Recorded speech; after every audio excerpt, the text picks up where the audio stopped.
We're almost done. 2 more lessons, and we have 2 more techniques to look at today. So the first method we're going to take a look at is the conjugate method. Now if I try to take the following limit right here, let's see what happens by substitution. If I plug in the 4, I get the square root of 4, which is 2, minus 2 on top, and on bottom I get 4 minus 4. So again I get this 0 over 0. So this is our indeterminate.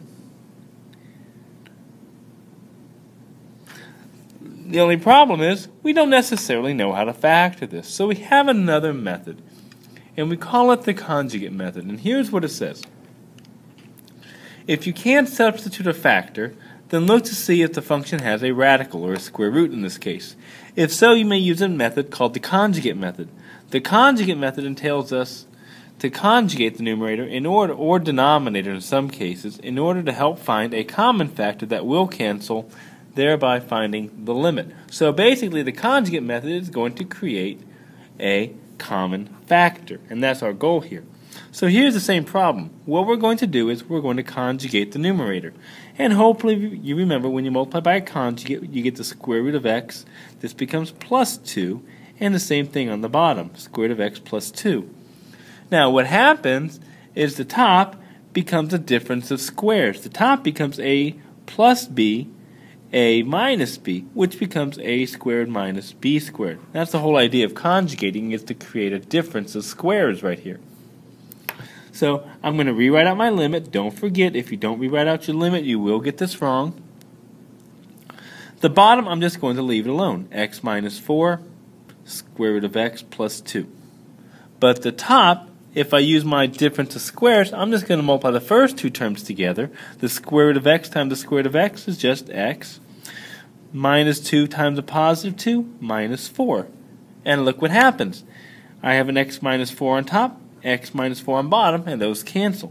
So we get the limit, as x approaches 4, of 1 over the square root of x plus 2. See, we cancel out the common factors. The conjugate created a common factor. Now this doesn't work all the time, but for now it will.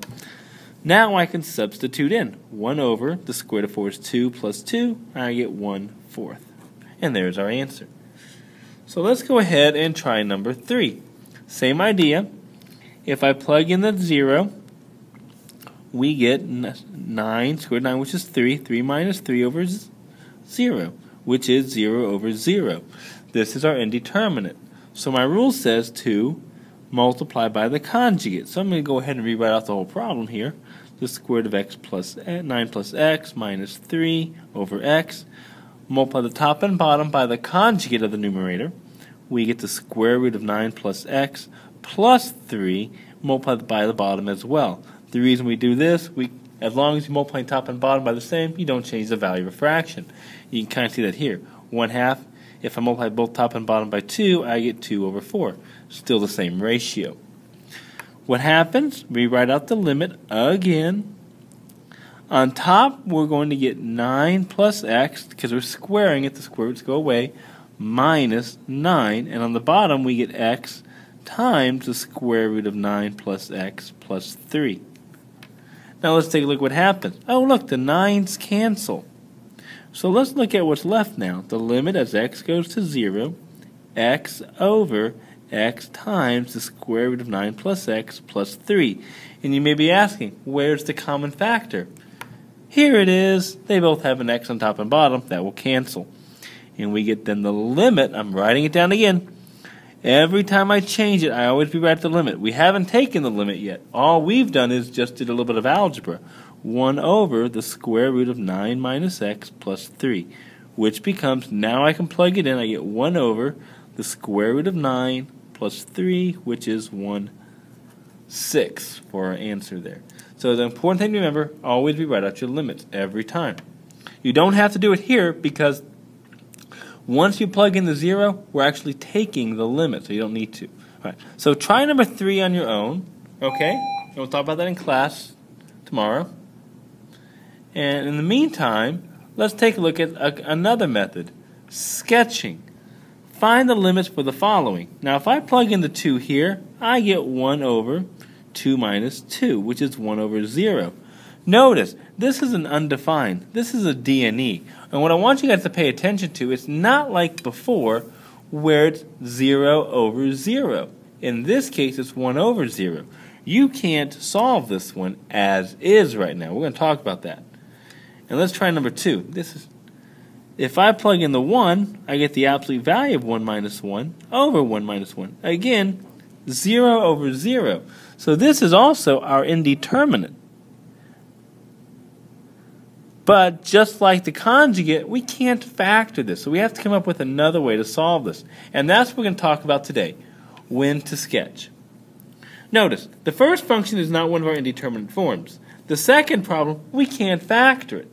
So for a problem like this, we must sketch.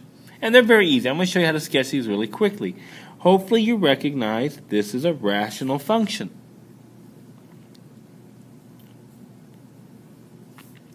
So all you need is the horizontal asymptote, the vertical asymptote, and a point.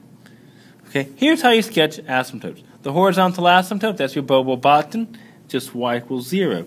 The vertical, what can the denominator be? 2, x equals 2. So I have my asymptotes. Here's 2.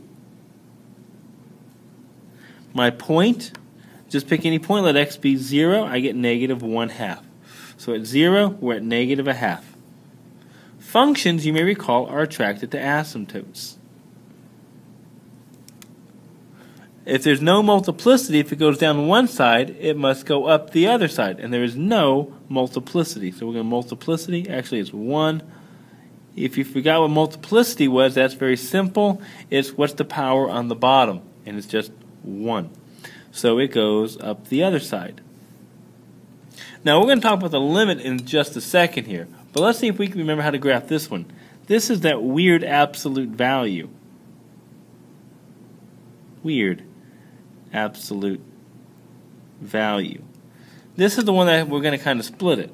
You may recall, okay, what we need our one thing x cannot be 1. So at 1, okay, and remember, this is the one that says y could either equal x plus 1 over x plus 1 or minus 1, which is just 1, so y could equal 1, or y could equal the negative of this, x minus 1 over x minus 1, which is negative 1.